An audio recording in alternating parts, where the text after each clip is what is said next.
สบายดีมื้อนี้ครับเราจะมาปล่อยปุ่มเป้าพร้อมกัน4หน่วยนี้ก่อนว่า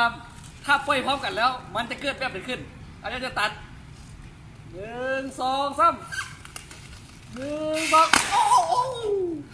ยอดเมื่อกี้นี่4หน่วยไปได้จากหน่วย1 2 3 4 5 6 7หน่วยจะถึงตัดลบไปโผล่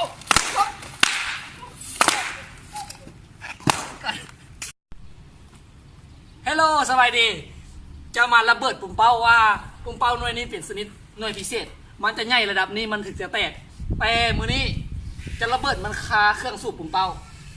ว่ามันจะแตกแหงสักไหน1 2 3บ่ต้องยัด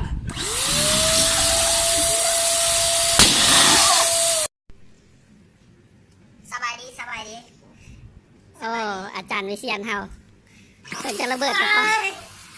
จับเลยแน่น เลยชาร์จเลยนะ มาไม่เฮ็ดเองเลยญาตินะ เห็นเบิ้งคนนี้จะแตกแฮงนิดนึงได้เพราะว่าอย่างมันอะไรนะมันหนาแตกไปแล้วนี่แหละก็ไปเนาะ